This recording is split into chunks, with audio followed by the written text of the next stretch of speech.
விராட் கோலி மற்றும் ரோஹித் சர்மாவோட விஷயத்துல இப்படி செய்யறது முட்டாள்தனம்னு ஒரு கேப்டன் சொல்லிருக்காரு. இந்த வார்னிங் இந்தியன் டீம் சைட்ல இருந்து வரல. அப்படின்னா எந்த கேப்டன் அப்படி சொல்லிருக்காரு?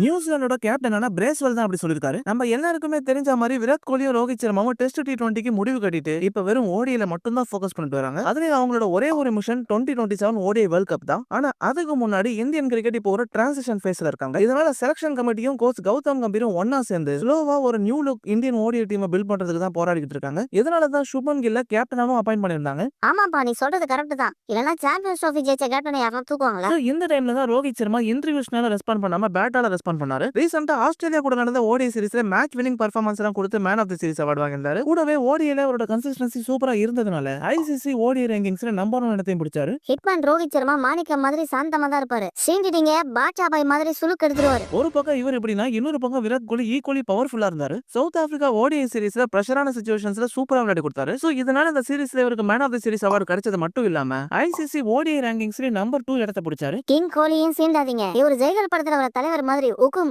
டைகருக்கா உக்கும்னு போயிட்டே இருப்பாரு. ரெண்டு தலைவர் டைலாக் போட்டியா? நான் விஷயத்துக்கு வரட்டுமா? 2 வாரத்தை கூட பேசுறேன்ல, பொறாம. இப்ப இந்தியாவுக்கும் நியூசிலாந்துக்கும் ஓடிஐ சீரிஸ் நடக்க போற நிலையில நியூசிலாந்தோட கேப்டனான மிச்சல் பிரேஸ்வெல் என்ன சொல்லிருக்காருன்னா, விராட் கோலியும் ரோஹித் சர்மாவும் குவாலிட்டியான பிளேயர்ஸ். இதனால 2027ல வரப்போற வேர்ல்ட் கப்ல அவங்களை இக்னோர் பண்றது ஒரு முட்டாள்தனமான விஷயம். சோ என்ன பொறுத்த வரைக்கும் இவங்களை விளையாட விடாம தடுக்கிறதுக்கு எந்த ஒரு ரீசனையுமே நான் பார்க்கல. ஏன்னா இவங்க ரெண்டு பேருமே கிரிக்கெட் இன்னும் ஹையஸ்ட் லெவல்ல விளையாடிட்டு இருக்காங்க. ஏன்னா அவங்களோட அச்சீவ்மெண்ட்ஸே அந்த அளவுக்கு நின்னு பேசும். இவங்க இந்தியாவோட சிறந்த டீம்ஸ்ல இது வரைக்கும் பார்ட்டாவும் இருந்திருக்காங்க. சோ அவங்க இன்னும் சிறப்பா விளையாடிட்டு இருக்கிறதுனால எதுக்காக நீங்க அவங்கள தடுத்து நிறுத்தணும்னு பிரேஸ்வெல் கேட்டிருக்காரு. என்னப்பா இந்தியாவுக்கு வார்னிங் கொடுப்பாருன்னு பார்த்தா புகழ்ந்து தள்ளிக்கிட்டு இருக்காரு. இது வெறும் புகழ்ச்சி மட்டும் இல்ல, அவர் செலக்டர்ஸ்க்கு கொடுத்த வார்னிங்கா தான் நான் பாக்குறேன். ஏன்னா வேர்ல்ட் கப்ஸ்ல எக்ஸ்பீரியன்ஸ் ரொம்பவே முக்கியம். பிக் மூமெண்ட்ஸ்ல பிக் பிளேயர்ஸ் எப்பவுமே தேவைப்படுவாங்க. அதுலயும் விராட் கோலி ரோஹித் சர்மா மாதிரியான பிளேயர்ஸ் எல்லாம் வேர்ல்ட்லயே பிகெஸ்ட் ஸ்டேஜஸ்ல ஆல்ரெடி ப்ரூவ் பண்ணிட்டாங்க. சோ அதுக்கான முதல் படியே இந்த நியூசிலாந்து சீரிஸ் தான் சொல்றேன். கண்டிப்பா இந்த 3 ஓடிஐ மேட்சஸுமே ரொம்ப முக்கியமா இருக்க போகுது. மக்களை இந்தியன் டீமோட ஓடிஐ ஃபியூச்சர்ல ரோஹித் சர்மாவும் விராட் கோலியும் எந்த அளவுக்கு இம்பார்ட்டன்ட் நீங்க நினைக்கிறீங்கன்னு கமெண்ட் செக்ஷன்ல சொல்லுங்க. அப்படியே நம்ம வீடியோஸ்லாம் உங்களுக்கு பிடிச்சிருந்தா